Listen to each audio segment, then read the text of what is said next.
আজকে সময় এসেছে দেশকে সামনে এগিয়ে নিয়ে যাবার। আজকে সময় এসেছে দেশকে আবার পুনর্গঠন করার জন্য ঝাঁপিয়ে পড়তে হবে আমাদেরকে। দেশকে ধ্বংস করে ফেলা হয়েছিল বিগত 15 বছর। এখন সময় এসেছে দেশকে গড়ে তোলার। আমরা দেশের মানুষের সামনে 1 মাস 2 মাস বা 3 মাস আগেও নয়, আমরা আজ থেকে 2.5 বছর আগে প্রায় বাংলাদেশের মানুষের সামনে আমরা উপস্থাপন করেছি আমাদের 31 দফা দাবি। কি সেই 31 দফা? এর মধ্যে আপনারা কম বেশি প্রত্যেকেই ওয়াকেফাল আছেন, অবহিত আছেন এই 31 দফা নিয়ে। এই 31 দফাটা কি? 31 দফাটা হচ্ছে বিগত 15 বছর এই স্বৈরাচার, পালিয়ে যাওয়া স্বৈরাচার, যে খুনি স্বৈরাচার দেশকে ধ্বংস করেছে, কিভাবে দেশকে আমরা আবার সামনের দিকে এগিয়ে নিয়ে যাব তার একটি পরিকল্পনা দেশের মানুষের সামনে আমরা উপস্থাপন করেছি। প্রিয় সহকর্মীবৃন্দ, আজকের এই সম্মেলনের মাধ্যমে আমরা যেরকম দলকে আবার পুনর্গঠিত করার নতুন উদ্যম নিয়েছি, নতুন উদ্যোগ নিয়েছি, ঠিক একইভাবে দেশকেও আমাদেরকে পুনর্গঠন করতে হবে। এই রাষ্ট্রকে, রাষ্ট্র কাঠামোকে আমাদের মেরামত করতে হবে।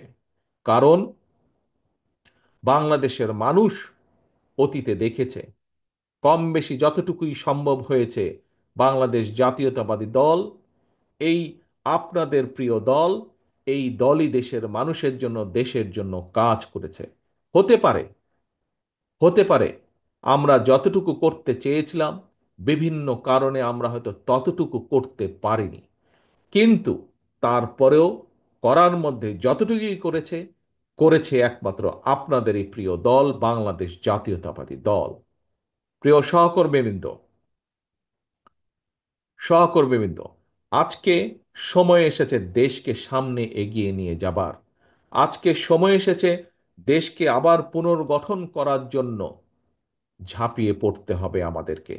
দেশের শিক্ষা ব্যবস্থাকে গড়ে তুলতে হবে আবার, যাতে করে আগামী দিনের প্রজন্ম শক্ত ভিত্তির উপরে দাঁড়াতে পারে। দেশের অর্থনীতিকে আবার গড়ে তুলতে হবে।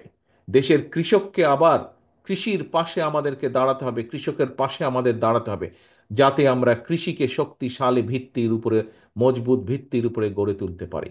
দেশের শিল্প ব্যবস্থাকে গড়ে তুলতে হবে। দেশের মানুষের দেশের মানুষের স্বাস্থ্য ব্যবস্থাকে আমাদের পুনর্গঠন করতে হবে, যাতে দেশের মানুষের কাছে, প্রত্যেক প্রান্তিক মানুষের কাছে আমরা স্বাস্থ্য ব্যবস্থা পৌঁছে দিতে পারি।